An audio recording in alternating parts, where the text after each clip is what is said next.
ایک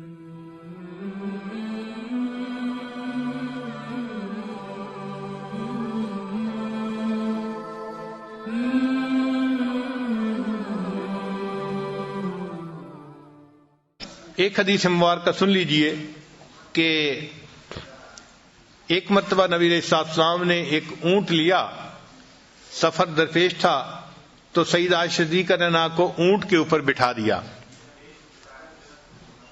اللہ کی شان کہ وہ اونٹ نیا تھا، ذرا بدک گیا اور بھاگ کھڑا ہوا۔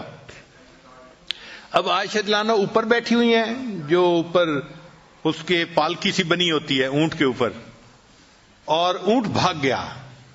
جب بھاگ گیا تو نبی علیہ السلام نے فرمایا ہائے میری دلہن۔ حدیث پاک کے الفاظ کا مفہوم ہے کہ نبی علیہ السلام نے فرمایا اے میری دلہن، یعنی بیوی سے محبت تھی تو یہ الفاظ زبان سے نکلے نا۔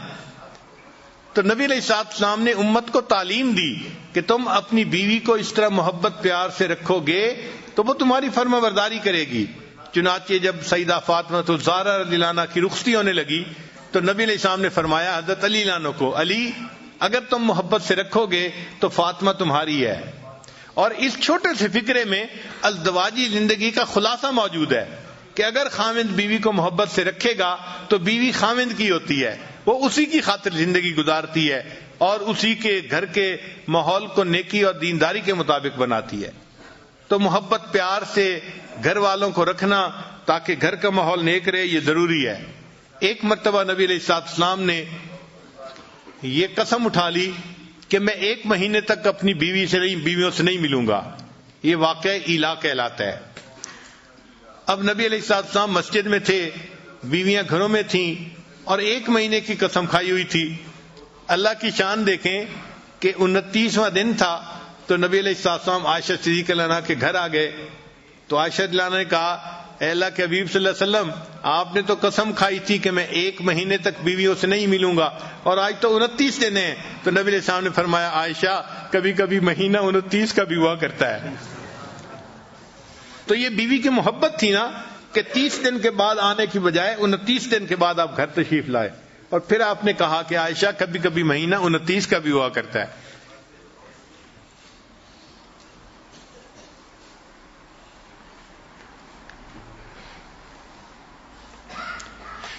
ایک مرتبہ عائشہ صدیقہ رضی اللہ عنہا نے پوچھا اے اللہ کے حبیب صلی اللہ علیہ وسلم، آپ کو مجھ سے محبت کس طرح کی ہے؟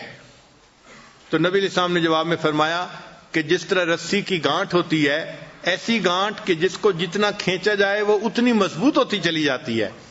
تو میری محبت بھی آپ کے ساتھ ایسی ہے کہ جتنا اس کو کھینچا جائے یہ اتنی مضبوط ہوتی چلی جاتی ہے۔ چنانچہ جب ایسی آیات اتری جن میں امہات المومنین کو اختیار دیا گیا تھا کہ یا تو وہ نبی علیہ السلام کے ساتھ رہیں یا پھر ان کو دنیا کی سب نعمتیں دے دی جائیں گی، اس کو آیت تخییر کہتے ہیں۔ تو نبی علیہ السلام نے بتایا سب کو، مگر نبی علیہ السلام سمجھتے تھے کہ عائشہ صدیقہ عمر میں چھوٹی ہیں، ایسا نہ ہو کوئی جلد بازی کا فیصلہ کر لے۔ تو نبی علیہ السلام نے امہات المومنین کو یہ بات بتائی کہ اللہ نے آپ لوگوں کو اختیار دیا ہے، آپ دونوں اس میں ایک چیز کو چن لیں، فیصلہ کر لیں، مگر عائشہ آپ کو میں بتا رہا ہوں کہ آپ اکیلی فیصلہ نہ کرنا، آپ اپنے ماں باپ سے مشورے کے بعد فیصلہ کرنا۔ کیونکہ نبی علیہ السلام کو یقین تھا کہ جب یہ اپنے والد ابوبکر صدیق رضی اللہ عنہ سے مشورہ کرے گی تو وہ ان کو یہی کہیں گے کہ تم جو ہے غربت تنگی کو برداشت کر لو اور نبی علیہ السلام کے ساتھ ہی رہو۔ تو جب انہوں نے نبی علیہ السلام نے فرمایا کہ تم اپنے والدین سے مشورے کے بعد فیصلہ کرنا، تو عائشہ صدیقہ رضی اللہ عنہا مسکرائیں اور کہنے لگیں آپ کے بارے میں فیصلہ کرنے کے لیے مجھے کسی اور سے پوچھنے کی کوئی ضرورت نہیں، میں تنگی ترشی کو برداشت کر لوں گی، میں آپ کو اختیار کرتی ہوں، مجھے کسی اور چیز کی ضرورت نہیں ہے۔ تو عائشہ صدیقہ کے اس جواب کو سن کے پھر باقی تمام ازواج مطہرات نے بھی نبی علیہ السلام کو چن لیا۔ تو محبت دونوں طرف سے ہو، خاوند کی طرف سے بیوی سے محبت ہو اور بیوی کی طرف سے خاوند کے ساتھ اس کو محبت ہو۔ نبی علیہ السلام کی یہ کامیاب ازدواجی زندگی ہمیں اس بات کی تعلیم دیتی ہے ہم اپنے گھروں میں اگر چاہیں تو جنت کا ماحول بنا سکتے ہیں۔ سچی بات یہ ہے اتنا پرسکون ہوتا ہے گھر کہ انسان کو گھر میں جنت کا مزہ آتا ہے۔ سب نیکی پہ چلنے والے، سب نیکی کرنے والے، سب اتفاق رائے کے ساتھ زندگی گزارنے والے. بیوی خاوند کی تعریفیں کر رہی ہوتی ہے، خاوند بیوی کی تعریفیں کر رہا ہوتا ہے، اور دونوں اللہ کو راضی کرنے کے لیے اپنی کوششیں کر رہے ہوتے ہیں. یہ ہے اصل کامیاب زندگی، کہ ہمارے گھر جنت کی تیاری کے جو ہے وہ مراکز بن جائیں. ہمارے گھر کا ہر فرد جنت کی تیاری میں لگا ہوا ہو، نیک اعمال میں لگا ہوا ہو. اور یہ چیز تب ممکن ہے جب خاوند اپنی بیوی کو محبت پیار سے رکھے گا.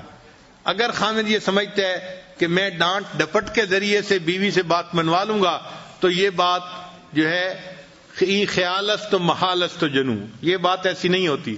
ہمارے حضرت مرشد عالم رحمۃ اللہ فرمایا کرتے تھے کہ جو شخص پیار کے ذریعے اپنی بیوی کا دل نہ جیت سکا، جو شخص پیار کے ذریعے اپنی بیوی کا دل نہ جیت سکا، یہ شخص تلوار کے ذریعے بھی بیوی کا دل نہیں جیت سکتا. جو شخص پیار کے ذریعے اپنے بیوی کا دل نہ جیت سکا، یہ شخص تلوار کے ذریعے بھی بیوی کا دل نہیں جیت سکتا. تو پیار و محبت ہی ہے جس کی وجہ سے آپس میں الفتیں بڑھتی ہیں اور ایک دوسرے کی قدر دل میں آتی ہے اور انسان اچھی زندگی گزارتا ہے. چنانچہ ہم ازدواجی زندگی کے بارے میں ریسرچ ڈھونڈ رہے تھے تو ہم نے سینکڑوں کتابیں دیکھی اور سینکڑوں ریسرچ پیپر دیکھے، اور ایک ریسرچ پیپر کے اندر عجیب ریسرچ دیکھی. لکھا ہوا تھا کہ جو خاوند دن میں 5 مرتبہ اپنی بیوی کو محبت کا میسج دے، محبت کے میسج سے آگے مراد اس کو بوسہ لے، اس کے ہاتھ کو پکڑے، اس کے سر پہ ہاتھ رکھے، یا اس کو کوئی ہنسی مذاق کی بات سنائے، یا اس کو اس کے ایسے نام سے پکارے جس نام کو وہ پسند کرتی ہو. دن میں 5 مرتبہ جو خاوند اپنی بیوی کے ساتھ محبت کا اظہار کرتا ہے، یہ بیوی کبھی ڈپریشن کا شکار نہیں ہو سکتی. ان کا کہ ہم نے ہزاروں عورتوں پہ یہ ریسرچ کی ہے کہ جو خاوند دن میں 5 مرتبہ کبھی بیوی کا ہاتھ پکڑا، کبھی اس کے کندھے پہ ہاتھ رکھا، کبھی اس سے کوئی ہنسی مذاق کی بات کر دی، کبھی اس کو مسکرا کے دیکھ لیا، اور دفتر میں ہے تو کبھی اس کو کوئی پیار کا میسج کر دیا، یعنی دن میں 5 ایسے مواقع ہوں کہ بیوی کو خاوند کی طرف سے محبت کا میسج ملے. تو لکھا ہوا تھا کہ وہ عورت کبھی ڈپریشن کا شکار ہو ہی نہیں سکتی. اب جو لوگ اپنے گھروں میں پریشان ہیں وہ ذرا ازدواجی زندگی کے بارے میں سوچیں کہ کیا انہوں نے بیوی کو کبھی مسکرا کے دیکھا یا بیوی کا ہاتھ پکڑا. اگر ایسا نہیں کیا تو بیوی پہ کیا گلہ کرتے ہیں؟ وہ تو ڈپریشن کی مریضہ بنے گی نا. تو بیویوں کو ڈپریشن سے نکالنا خاوند کے لیے کوئی مشکل نہیں ہوتا. اللہ تعالیٰ نے خاوند کے ہاتھ میں جادو دیا ہوا ہے، ایسا جادو ہے کہ بس وہ بیوی کا ہاتھ پکڑ لے، بیوی سب کچھ بھول جاتی ہے، سب پاسٹ کو بھول جاتی ہے اور نئے سرے سے اچھی زندگی گزارنے کے لیے پھر تیار ہو جاتی ہے.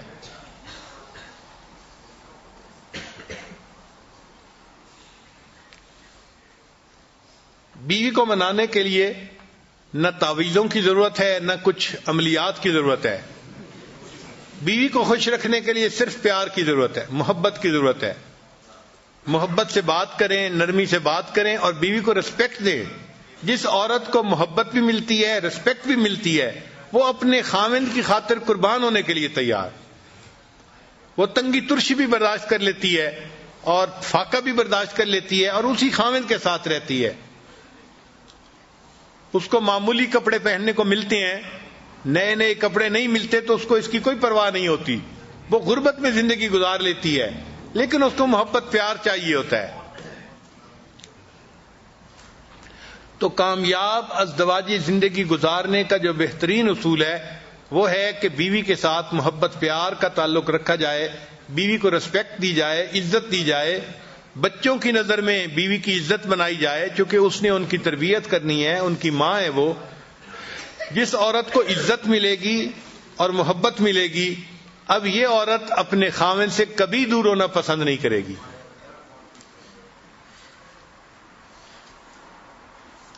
چنانچہ بعض لوگ بڑے غریب ہوتے ہیں،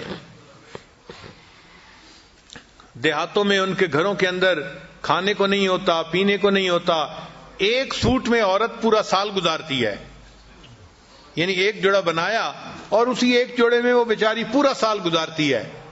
سردیوں کا سوٹ گرمیوں میں بھی پہنتی ہے اور گرمیوں کے کپڑوں میں سردیوں میں گزارا کرتی ہے، مگر اپنے خاوند کے ساتھ وہ خوش ہوتی ہے، اس لیے کہ اس کو عزت ملتی ہے اور اس کو خاوند کی طرف سے محبت ملتی ہے.